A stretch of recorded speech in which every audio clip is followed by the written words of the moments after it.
Judges 16. One day Samson went to the Philistine town of Gaza and spent the night with a prostitute. Word soon spread that Samson was there, so the men of Gaza gathered together and waited all night at the town gates.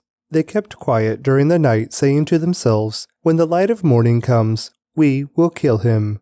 But Samson stayed in bed only until midnight. Then he got up, took hold of the doors of the town gate, including the 2 posts, and lifted them up, bar and all. He put them on his shoulders and carried them all the way to the top of the hill across from Hebron. Sometime later, Samson fell in love with a woman named Delilah, who lived in the valley of Sorek. The rulers of the Philistines went to her and said, "Entice Samson to tell you what makes him so strong and how he can be overpowered and tied up securely. Then each of us will give you 1,100 pieces of silver." So Delilah said to Samson, "Please, tell me what makes you so strong and what it would take to tie you up securely." Samson replied, "If I were tied up with 7 new bowstrings that have not yet been dried, I would become as weak as anyone else." So the Philistine rulers brought Delilah 7 new bowstrings, and she tied up Samson with them. She had hidden some men in one of the inner rooms of her house, and she cried out, "Samson, the Philistines have come to capture you." But Samson snapped the bowstrings as a piece of string snaps when it is burned by a fire, so the secret of his strength was not discovered. Afterward, Delilah said to him, "You've been making fun of me and telling me lies. Now, please tell me, how can you be tied up securely?" Samson replied, "If I were tied up with brand new ropes that had never been used, I would become as weak as anyone else." So Delilah took new ropes and tied him up with them. The men were hiding in the inner room as before, and again Delilah cried out, "Samson, the Philistines have come to capture you." But again Samson snapped the ropes from his arms as if they were thread. Then Delilah said, "You've been making fun of me and telling me lies. Now tell me, how can you be tied up securely?" Samson replied, "If you were to weave the 7 braids of my hair into the fabric on your loom and tighten it with a loom shuttle, I would become as weak as anyone else." So while he slept, Delilah wove the 7 braids of his hair into the fabric. Then she tightened it with the loom shuttle. Again she cried out, "Samson, the Philistines have come to capture you." But Samson woke up, pulled back the loom shuttle, and yanked his hair away from the loom and the fabric. Then Delilah pouted, "How can you tell me I love you when you don't share your secrets with me? You've made fun of me 3 times now, and you still haven't told me what makes you so strong." She tormented him with her nagging day after day until he was sick to death of it. Finally, Samson shared his secret with her. "My hair has never been cut," he confessed, "for I was dedicated to God as a Nazirite from birth. If my head were shaved, my strength would leave me, and I would become as weak as anyone else." Delilah realized he had finally told her the truth, so she sent for the Philistine rulers. "Come back one more time," she said, "for he has finally told me his secret." So the Philistine rulers returned with the money in their hands. Delilah lulled Samson to sleep with his head in her lap. Then she called in a man to shave off the 7 locks of his hair. In this way she began to bring him down, and his strength left him. Then she cried out, "Samson, the Philistines have come to capture you." When he woke up, he thought, "I will do as before and shake myself free." But he didn't realize the Lord had left him. So the Philistines captured him and gouged out his eyes. They took him to Gaza, where he was bound with bronze chains and forced to grind grain in the prison. But before long his hair began to grow back. The Philistine rulers held a great festival, offering sacrifices and praising their god Dagon. They said, "Our God has given us victory over our enemy Samson." When the people saw him, they praised their God, saying, "Our God has delivered our enemy to us. The one who killed so many of us is now in our power." Half drunk by now, the people demanded, "Bring out Samson so he can amuse us." So he was brought from the prison to amuse them, and they had him stand between the pillars supporting the roof. Samson said to the young servant who was leading him by the hand, "Place my hands against the pillars that hold up the temple. I want to rest against them." Now the temple was completely filled with people. All the Philistine rulers were there, and there were about 3,000 men and women on the roof who were watching as Samson amused them. Then Samson prayed to the Lord, "Sovereign Lord, remember me again. O God, please strengthen me just one more time. With one blow, let me pay back the Philistines for the loss of my 2 eyes." Then Samson put his hands on the two center pillars that held up the temple. Pushing against them with both hands, he prayed, "Let me die with the Philistines." And the temple crashed down on the Philistine rulers and all the people. So he killed more people when he died than he had during his entire lifetime. Later his brothers and other relatives went down to get his body. They took him back home and buried him between Zorah and Eshtaol, where his father Manoah was buried. Samson had judged Israel for 20 years. Judges 17. There was a man named Micah who lived in the hill country of Ephraim. One day he said to his mother, "I heard you place a curse on the person who stole 1,100 pieces of silver from you. Well, I have the money. I was the one who took it." "The Lord bless you for admitting it," his mother replied. He returned the money to her, and she said, "I now dedicate these silver coins to the Lord. In honor of my son, I will have an image carved and an idol cast." So when he returned the money to his mother, she took 200 silver coins and gave them to a silversmith, who made them into an image and an idol, and these were placed in Micah's house. Micah set up a shrine for the idol, and he made a sacred ephod and some household idols.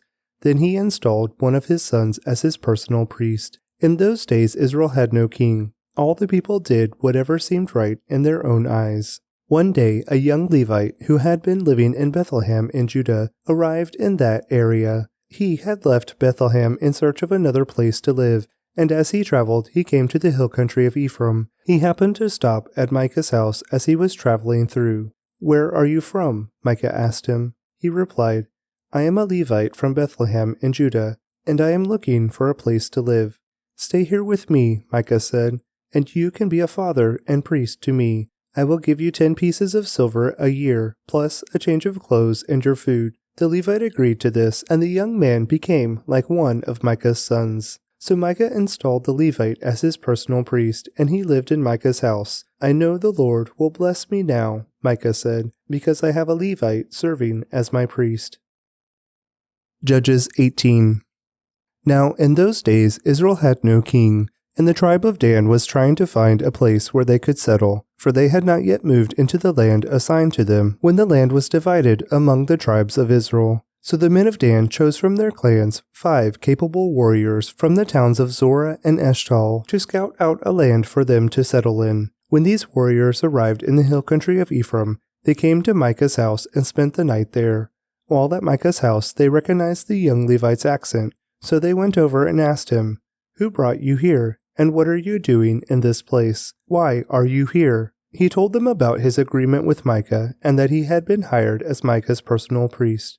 Then they said, "Ask God whether or not our journey will be successful." "Go in peace," the priest replied, "for the Lord is watching over your journey." So the 5 men went on to the town of Laish, where they noticed the people living carefree lives, like the Sidonians. They were peaceful and secure. The people were also wealthy because their land was very fertile, and they lived a great distance from Sidon and had no allies nearby. When the men returned to Zorah and Eshtaol, their relatives asked them, "What did you find?" The men replied, "Come on, let's attack them. We have seen the land, and it is very good. What are you waiting for? Don't hesitate to go and take possession of it. When you get there, you will find the people living carefree lives. God has given us a spacious and fertile land, lacking in nothing." So 600 men from the tribe of Dan, armed with weapons of war, set out from Zorah and Eshtaol. They camped at a place west of Kiriath-Jearim in Judah, which is called Mahaneh Dan to this day. Then they went on from there into the hill country of Ephraim and came to the house of Micah. The 5 men who had scouted out the land around Laish explained to the others, "These buildings contain a sacred ephod as well as some household idols, a carved image, and a cast idol. What do you think you should do?" Then the 5 men turned off the road and went over to Micah's house, where the young Levite lived, and greeted him kindly. As the 600 armed warriors from the tribe of Dan stood at the entrance of the gate, the 5 scouts entered the shrine and removed the carved image, the sacred ephod, the household idols, and the cast idol. Meanwhile, the priest was standing at the gate with the 600 armed warriors. When the priest saw the men carrying all the sacred objects out of Micah's shrine, he said, "What are you doing?" "Be quiet and come with us," they said. "Be a father and priest to all of us. Isn't it better to be a priest for an entire tribe and clan of Israel than for the household of just one man?" The young priest was quite happy to go with them, So he took along the sacred ephod, the household idols, and the carved image. They turned and started on their way again, placing their children, livestock, and possessions in front of them. When the people from the tribe of Dan were quite a distance from Micah's house, the people who lived near Micah came chasing after them. They were shouting as they caught up with them. The men of Dan turned around and said to Micah, "What's the matter? Why have you called these men together and chased after us like this?" "What do you mean, what's the matter?" Micah replied. "You've taken away all the gods I have made, and my priest, and I have nothing left." The men of Dan said, "Watch what you say. There are some short-tempered men around here who might get angry and kill you and your family." So the men of Dan continued on their way. When Micah saw that there were too many of them for him to attack, he turned around and went home. Then, with Micah's idols and his priest, the men of Dan came to the town of Laish, whose people were peaceful and secure. They attacked with swords and burned the town to the ground. There was no one to rescue the people, for they lived a great distance from Sidon and had no allies nearby. This happened in the valley near Beth Rehob. Then the people of the tribe of Dan rebuilt the town and lived there. They renamed the town Dan after their ancestor, Israel's son, but it had originally been called Laish. Then they set up the carved image, and they appointed Jonathan, son of Gershom, son of Moses, as their priest. This family continued as priest for the tribe of Dan until the exile. So Micah's carved image was worshipped by the tribe of Dan as long as the tabernacle of God remained at Shiloh. John 8. Jesus returned to the Mount of Olives, but early the next morning he was back again at the temple. A crowd soon gathered, and he sat down and taught them. As he was speaking, the teachers of religious law and the Pharisees brought a woman who had been caught in the act of adultery. They put her in front of the crowd. "Teacher," they said to Jesus, "this woman was caught in the act of adultery. The law of Moses says to stone her. What do you say?" They were trying to trap him into saying something they could use against him. But Jesus stooped down and wrote in the dust with his finger. They kept demanding an answer. So he stood up again and said, "All right, but let the one who has never sinned throw the first stone." Then he stooped down again and wrote in the dust. When the accusers heard this, they slipped away one by one, beginning with the oldest, until only Jesus was left in the middle of the crowd with the woman. Then Jesus stood up again and said to the woman, "Where are your accusers? Didn't even one of them condemn you?" "No, Lord," she said. And Jesus said, "Neither do I. Go and sin no more." Jesus spoke to the people once more and said, "I am the light of the world. If you follow me, you won't have to walk in darkness, because you will have the light that leads to life." The Pharisees replied, "You are making those claims about yourself. Such testimony is not valid." Jesus told them, "These claims are valid, even though I make them about myself. For I know where I came from and where I am going, but you don't know this about me. You judge me by human standards, but I do not judge anyone. And if I did, my judgment would be correct in every respect, because I am not alone. The Father who sent me is with me. Your own law says that if two people agree about something, their witness is accepted as fact. I am one witness, and my Father who sent me is the other." "Where is your Father?" they asked. Jesus answered, "Since you don't know who I am, you don't know who my Father is. If you knew me, you would also know my Father." Jesus made these statements while he was teaching in the section of the temple known as the treasury, but he was not arrested because his time had not yet come. Later, Jesus said to them again, "I am going away. You will search for me, but will die in your sin. You cannot come where I am going." The people asked, "Is he planning to commit suicide? What does he mean, you cannot come where I am going?" Jesus continued, "You are from below. I am from above. You belong to this world. I do not. That is why I said that you will die in your sins. For unless you believe that I am who I claim to be, you will die in your sins." "Who are you?" they demanded. Jesus replied, "The one I have always claimed to be. I have much to say about you and much to condemn, but I won't, for I say only what I have heard from the one who sent me, and he is completely truthful. But they still didn't understand that he was talking about his Father. So Jesus said, "When you have lifted up the Son of Man on the cross, then you will understand that I am He. I do nothing on my own, but say only what the Father taught me. And the one who sent me is with me. He has not deserted me, for I always do what pleases him." Then many who heard him say these things believed in him. Jesus said to the people who believed in him, "You are truly my disciples if you remain faithful to my teachings, and you will know the truth, and the truth will set you free." "But we are descendants of Abraham," they said. "We have never been slaves to anyone. What do you mean you will be set free?" Jesus replied, "I tell you the truth. Everyone who sins is a slave of sin. A slave is not a permanent member of the family, but a son is part of the family forever. So if the Son sets you free, you are truly free. Yes, I realize that you are descendants of Abraham, and yet some of you are trying to kill me, because there's no room in your hearts for my message. I am telling you what I saw when I was with my father, but you are following the advice of your father." "Our father is Abraham," they declared.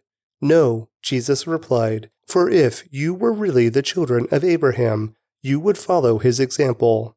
Instead, you are trying to kill me because I told you the truth, which I heard from God. Abraham never did such a thing. No, you are imitating your real father." They replied, "We aren't illegitimate children. God himself is our true father."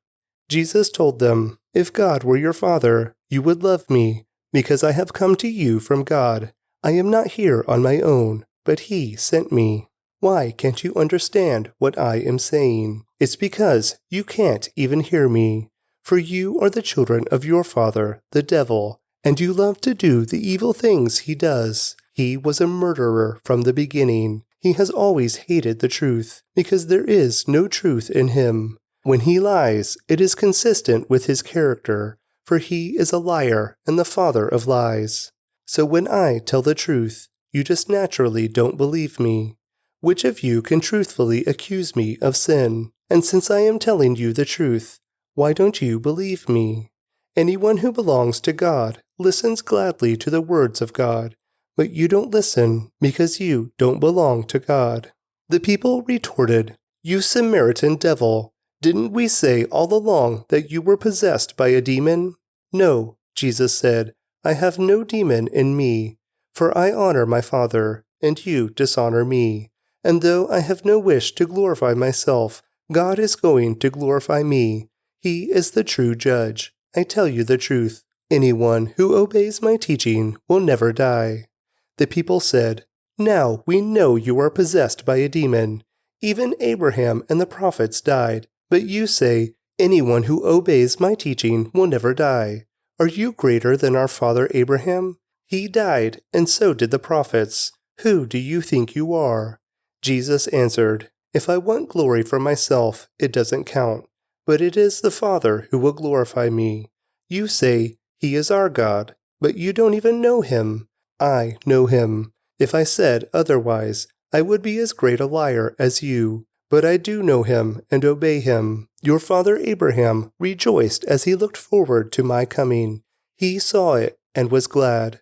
The people said, "You aren't even 50 years old. How can you say you have seen Abraham?" Jesus answered, "I tell you the truth. Before Abraham was even born, I am." At that point, they picked up stones to throw at him, but Jesus was hidden from them and left the temple. Proverbs 14. A wise woman builds her home, but a foolish woman tears it down with her own hands. Those who follow the right path fear the Lord. Those who take the wrong path despise him. A fool's proud talk becomes a rod that beats him, but the words of the wise keep them safe. Without oxen, a stable stays clean, but you need a strong ox for a large harvest. An honest witness does not lie. A false witness breathes lies. A mocker seeks wisdom and never finds it, but knowledge comes easily to those with understanding. Stay away from fools, for you won't find knowledge on their lips. The prudent understand where they are going, but fools deceive themselves. Fools make fun of guilt, but the godly acknowledge it and seek reconciliation. Each heart knows its own bitterness, and no one else can fully share its joy. The house of the wicked will be destroyed, but the tent of the godly will flourish. There is a path before each person that seems right, but it ends in death. Laughter can conceal a heavy heart, but when the laughter ends, the grief remains. Backsliders get what they deserve. Good people receive their reward. Only simpletons believe everything they're told. The prudent carefully consider their steps. The wise are cautious and avoid danger. Fools plunge ahead with reckless confidence. Short-tempered people do foolish things, and schemers are hated. Simpletons are clothed with foolishness, but the prudent are crowned with knowledge. Evil people will bow before good people. The wicked will bow at the gates of the godly. The poor are despised, even by their neighbors, while the rich have many friends. It is a sin to belittle one's neighbor. Blessed are those who help the poor. If you plan to do evil, you will be lost. If you plan to do good, you will receive unfailing love and faithfulness. Work brings profit, but mere talk leads to poverty. Wealth is a crown for the wise. The effort of fools yields only foolishness. A truthful witness saves lives, but a false witness is a traitor. Those who fear the Lord are secure. He will be a refuge for their children. Fear of the Lord is a life-giving fountain. It offers escape from the snares of death. A growing population is a king's glory. A prince without subjects has nothing. People with understanding control their anger. A hot temper shows great foolishness. A peaceful heart leads to a healthy body. Jealousy is like cancer in the bones. Those who oppress the poor insult their Maker, but helping the poor honors him.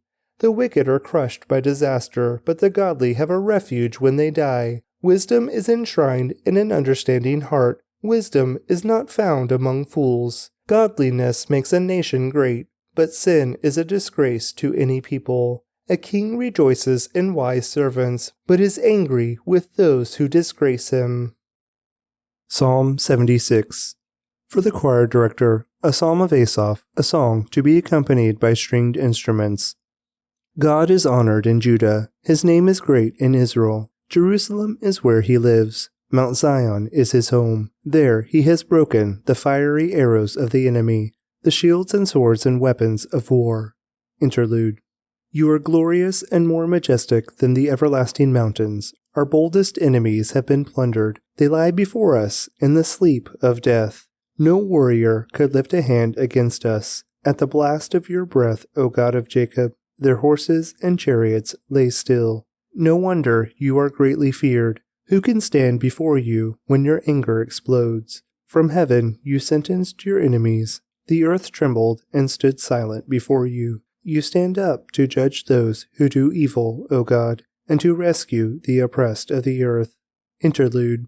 Human defiance only enhances your glory, for you use it as a weapon. Make vows to the Lord your God and keep them. Let everyone bring tribute to the Awesome One, for he breaks the pride of princes, and the kings of the earth fear him.